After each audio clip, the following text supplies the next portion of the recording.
asumsi-asumsi dasar proses keilmuan manusia, yang akan dijelaskan oleh kelompok 9, Emiliano Ihzasyar Neima, Siti Romlatul Khoiriyah, Intan Eka Kurniasari. Video ini dibuat untuk memenuhi tugas perkuliahan mata kuliah Filsafat Ilmu di Institut Agama Islam Negeri Jember, yang diampu oleh Bapak Ahmad Baroki Zaimina SPDI MSI. Assalamualaikum warahmatullahi wabarakatuh. Nama saya Siti Romlatul Khoiriyah. Di sini saya akan menjelaskan tentang asumsi-asumsi dasar proses keilmuan manusia. Filsafat ilmu merupakan pemikiran reflektif, radikal, kritis, dan mendasar atas berbagai persoalan ilmu pengetahuan.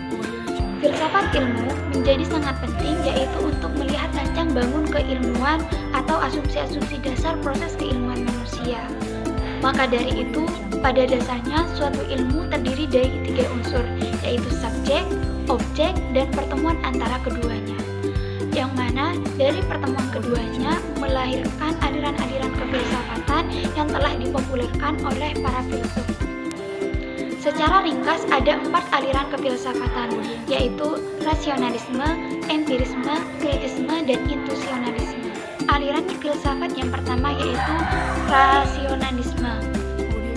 Secara etimologis, rasionalisme berasal dari bahasa Inggris yaitu rationalism dan bahasa Latin yaitu ratio yang artinya akal. Jadi, aliran filsafat rasionalisme merupakan aliran filsafat yang menganut paham berdasarkan pada rasio atau ide-ide yang berasal dari akal. Tokoh utama dari aliran ini yaitu René Descartes yang merupakan bapak filsafat modern. Aliran filsafat yang kedua yaitu aliran empirisme. Empirisme berasal dari bahasa Latin yaitu empiria yang artinya pengalaman. Jadi, empirisme merupakan paham yang menekankan bahwa pengalaman merupakan sumber utama pengetahuan manusia dan pengalaman sebagai pemegang otoritas terakhir dalam penentuan kebenaran, baik pengalaman lahiriah maupun pengalaman batiniah.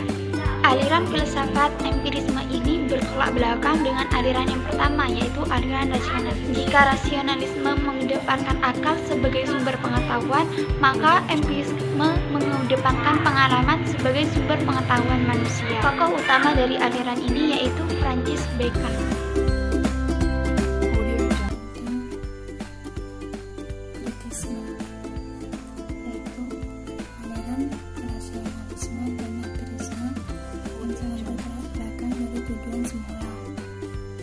Pada satu sisi, landasan rasionalisme yang bertolak dari rasio, dan lain sisi empirisme yang lebih mendasarkan pada pengalaman seolah-olah sudah sempurna.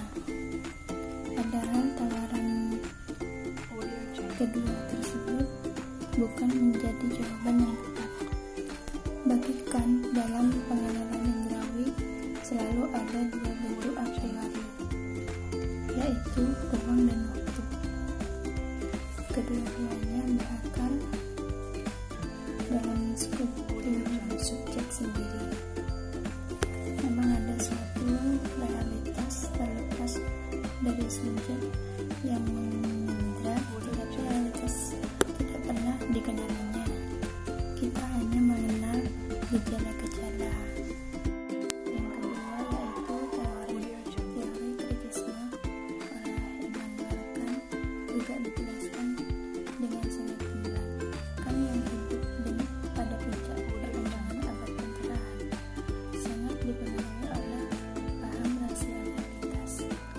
Namun Kant mempunyai kegelisahan akademik tentang kemajuan yang dicapai manusia dan bagaimana manusia menemukan hukum alam. Di sini digambarkan bagaikan mencari prinsip yang di dalam tingkah laku dan kecenderungan manusia dan menemukan hukum aliran dari hakikat di baliknya. Assalamualaikum warahmatullahi wabarakatuh. Nama saya Emiliano Ihzasyar Neima. Dari kelas A9 akan menjelaskan mengenai Materi intuisionisme. Pengertian intuisionisme. Secara etimologis atau secara bahasa, intuisionisme berasal dari bahasa Yunani, intuition, yang berarti pandangan. Menurut Kamus Besar Bahasa Indonesia, intuisionisme berasal dari kata intuisi, yang berarti kata hati, batin, gerak hati, mengetahui tanpa berpikir. Sedangkan secara terminologis, intuisionisme berarti suatu aliran filsafat yang menganggap adanya kemampuan tingkat tinggi pada diri manusia, yakni intuisi. Adapun teori-teori intuisionisme, yang pertama, suatu sistem etika yang menilai bukan hanya dari hasil perbuatan saja, tetapi dari niatnya juga. Yang kedua, menurut Jujun S. Sumantri, intuisionisme adalah ketika kita berada pada masalah yang menimpa pada diri kita, lalu kita berpikir dan tidak menemui jalan keluar, yakni buntu. Maka tiba-tiba datang suatu jawaban permasalahan, bisa disebut juga sebagai ide kreatif. Itulah yang disebut dengan intuisi. Yang ketiga, menurut Immanuel Kant, akal dapat mengetahui suatu perkara, tetapi harus dipikir secara terus-menerus.